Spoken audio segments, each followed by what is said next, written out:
Hey, everybody, and welcome back to another deep dive with Think and Act Locally. Today, we're going to be talking about something that's it's been in the news a lot lately. And it's something that we all think about, especially in our communities here in Deer Park, LaPorte, and Pasadena, and that is government spending. Yeah, it's a big one. What's really interesting to me is how much this issue of government spending really ties into the needs of vulnerable people, both here in the U.S. and around the world. Right, and we're seeing that play out right now with all this news about President Trump and his decisions about funding for some of those domestic assistance programs and USAID, too. Yeah, USAID's big one. You've probably heard of USA. They do a lot of work internationally, but Um, have you ever considered some of the criticisms of USAID? Oh, yeah, there's a lot of different perspectives on USAID. They're the agency that's responsible for providing a lot of that international development assistance, helping out other countries. Right. But some people argue that it's kind of a tool for regime change. Yeah, that's one of the big criticisms. The idea is that by, giving money to NGOs and media organizations in certain parts of the world, um, USAID might be able to kind of shape the narrative in a way that benefits U.S. interests. So it's like influencing things behind the scenes in a way. Exactly. Yeah, and it kind of raises questions about, are they really just trying to help people, or are they trying to push a certain agenda? Okay, so let's break this down a little bit. Can you give us some specific examples of this regime change idea in action? Sure. So, places like Iran and Ukraine, USAID's funding in those countries has been pretty controversial. Critics say that money is being used to basically influence public opinion and even elections, which is a pretty big deal. It starts to blur the lines between humanitarian aid and, foreign policy. It's a good point. I mean, it makes you wonder, what are the real goals here? Right, exactly. And of course, we can't forget about, Elon Musk recently got involved with that whole USA Day freeze, which really brought a lot of attention to the situation. Oh, yeah, that was a big story. And it really begs the question, is USAID really just about humanitarian aid, or is it a more strategic tool? And what does that mean for the people who rely on that aid? Yeah, it's a tough question, and there's no easy answers. It really shows how hard it is to understand the real impact of these massive programs. Okay, well, let's shift gears a little bit. Let's bring the conversation a little closer to home here. Um, you know, the government spends a lot of money on domestic programs, too. Things like healthcare and education and housing. On paper, at least the goal is to make these things more affordable for everybody. Right. Yeah, that's the idea, but it doesn't always work out that way in reality. Right. We see the cost of these things going up and up, even though we've had these government programs for decades. It makes you wonder who's really benefiting from all this spending.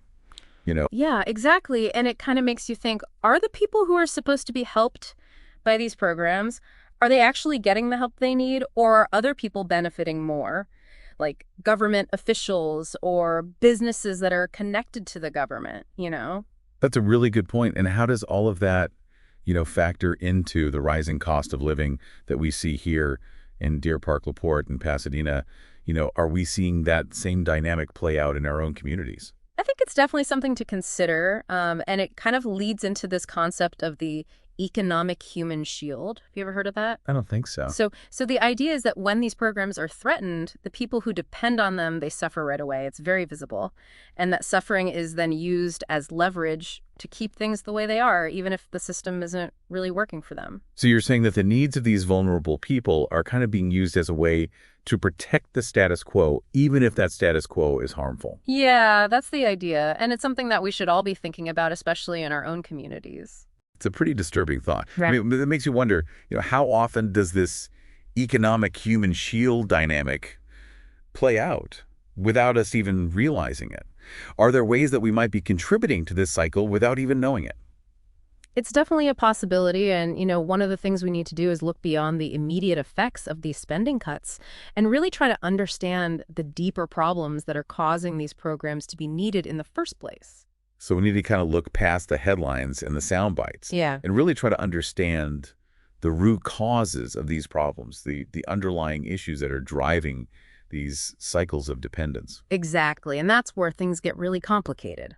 Yeah. I mean, it's easy to get caught up in the back and forth of politics, but how do we actually address those deeper issues without getting sucked into all of that? Well, there's this analogy that I think really helps explain the situations. Like the government is breaking people's legs and then handing them crutches. Okay, wow, that's a pretty powerful image.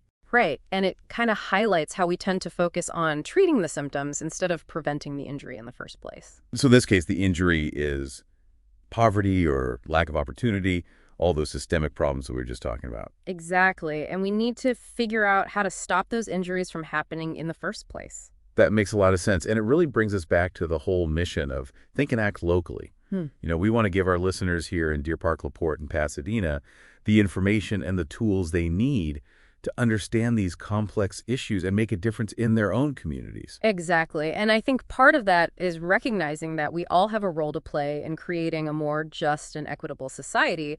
And that starts with understanding the systems that are in place, even at the national and international level, because they have a direct impact on our lives right here at home. Well said. Okay, so with that in mind, let's move on to the next part of our deep dive and start exploring some of those potential solutions. You know, how can we break free from these cycles of dependence and create a system that empowers individuals and strengthens communities? Let's get into it. All right, let's do it. It's amazing how these global issues, things like foreign aid and how it can be used for different purposes, how they actually connect to our lives here at home.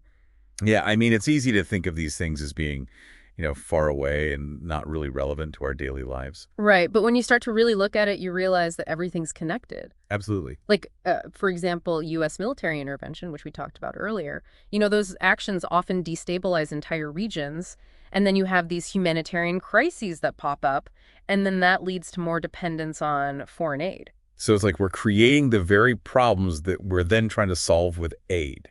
It's a crazy cycle, and it just reinforces that whole idea of the economic human shield, because when you have all these people who rely on aid, it becomes really difficult to change the policies that created those problems in the first place. Right, because any attempt to cut back on that aid, Mm. even if it's with good intentions, is immediately met with accusations of being heartless and, not caring about people. Exactly, and that's why it's so important to have these conversations and really dig into the complexities of these issues. We need to look beyond the surface. We need to think critically about the solutions that are being proposed and really question the narratives that are being presented. Okay, so let's bring this back to our local context here in Deer Park, LaPorte, and Pasadena. Mm.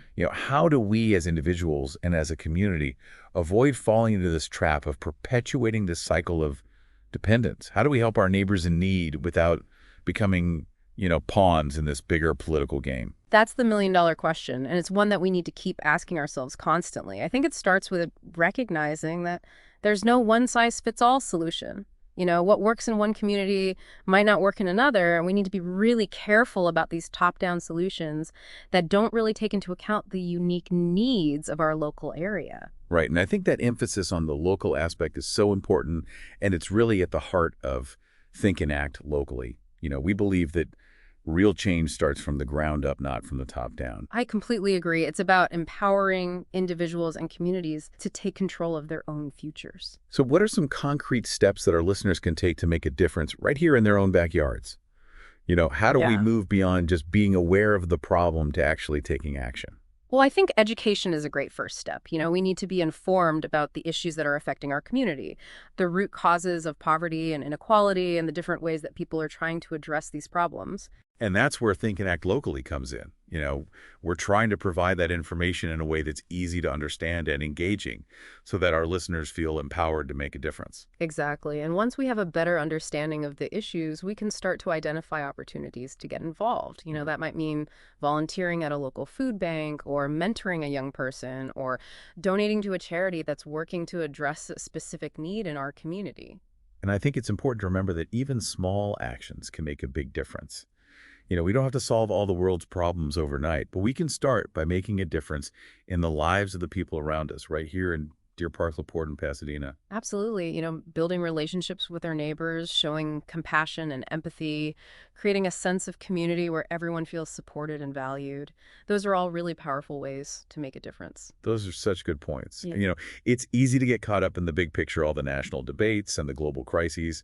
But at the end of the day, change starts with each of us in our own homes and in our own neighborhoods. Exactly. And that's why platforms like Think and Act Locally are so important. They provide a space for these conversations, for learning from each other, and for inspiring each other to take action. Well said. And for our listeners who are feeling inspired to get involved, I want to remind you that you can find a ton of resources and information on our website, thinkandactlocally.com. And if you're able to support our work financially, we would be so grateful. You can find the donation link in the show notes. Every little bit helps you. It's amazing what we can accomplish when we come together and work towards a common goal. We've covered a lot of ground today, from the complexities of foreign aid to the power of local action. And while these issues can feel really overwhelming at times, I hope our listeners are leaving with a sense of hope and empowerment. Yeah, it's been a really thought-provoking conversation, and I think we've just scratched the surface of these issues. It's true. But I think we've given our listeners a good foundation for understanding how government spending, both here in the U.S. and internationally, impacts the lives of real people, especially those who are most vulnerable, and how those decisions can have ripple effects right here in our own community. Absolutely. And I think we've also highlighted the importance of critical thinking. Questioning the narratives that are being presented to us and finding ways to make a difference in our own communities. Well said. Now, before we wrap up this deep dive, I want to shift gears one last time and explore a question that's been on my mind throughout this whole conversation. How can we move beyond just treating the symptoms of these societal problems and start addressing the root causes? What does the truly empowered and thriving community look like? And how do we get there? Yeah, that's a big question, and something I've been thinking about a lot during our conversation. We've been talking about all these complexities with government spending and how sometimes relying too much on aid, both here and in other countries, can actually cause problems. But what does a community that's truly empowered look like? One that's not always depending on help from the outside. That's a great question. And I think to really achieve that, we need to kind of flip the script on how we think about these things. We need to move away from this idea that the government is always the answer to poverty and inequality. So what are we missing? We should be focusing on creating an environment where people have the tools and the resources they need to succeed on their own. Giving them the power to build their own lives. So what are some of those tools and resources? What are the things that make that kind of community possible? Well, education is huge. It's like the foundation, it opens doors to economic opportunity and it helps people move up in the world. But it can't just be about access to any school. It has to be about quality education that actually prepares students for the real world, for jobs and for life in general. Right. And how about things like affordable housing and job training programs? Are those important too? Absolutely. Affordable housing is essential. It gives people stability and security, lets them put down roots and build a future. And job training programs can equip people with the skills they need to find good jobs to support themselves and their families. So it's about giving people a chance to lift themselves up, become self-sufficient, and contribute to the community. Exactly. And it also means addressing the things that are holding people back, the systemic barriers that prevent them from getting ahead. We're talking about discrimination, lack of access to affordable childcare, transportation challenges, things like that. These are all obstacles that we need to overcome if we really want a fair and just society. I see. It's not just about giving handouts. It's about setting up a system that gives everyone a fair shot. Exactly. But to be honest, it feels kind of daunting. Where do we even start to tackle these huge systemic problems, especially at the local level? I get it. It can feel overwhelming, but we got to remember we don't have to fix everything all at once. We can start by focusing on what we can do right here, right now in Deer Park, LaPorte, and Pasadena. So going back to that local action idea. Yeah, exactly. We can support the organizations that are already working on these issues, the ones fighting for economic opportunity and social justice. We can speak up for policies that make a difference, and we can make choices in our own lives that contribute to a more just and sustainable world. It's about recognizing that every single one of us has a part to play in building the kind of world we want to live in. And it's about remembering that change doesn't always have to come from the top down. Sometimes the most powerful changes start from the ground up when people come together to make a difference. That's exactly what Think and Act Locally is all about, giving the people in our communities the power to take charge of the things that matter most to them and work together to create real change. This has been such a great conversation. I feel like I've learned so much about how government spending works, the downsides of dependence, and the incredible power of community action. But most importantly, I feel inspired to be part of the solution, to help build a stronger and more resilient community right here in Deer Park, LaPorte in Pasadena. That's what we're all about. We want our listeners to walk away from these deep dives feeling informed, empowered, and ready to make a difference. And for those of you listening, if you're feeling that same spark of inspiration, I encourage you to check out our website, thinkandactlocally.com. We've got tons of resources and information on how you can get involved, links to local organizations, volunteer opportunities, and ways to connect with other people who want to make a difference in our community. And if you're finding value in what we do here at Think and Act Locally and you're able to support our work financially, any contribution you can make would be amazing. You can find the donation link in our show notes. Thanks for joining us for this deep dive into government spending aid and the power of community action. We'll be back next time with another in-depth look at the issues that matter most to you. Until then, remember to think and act locally.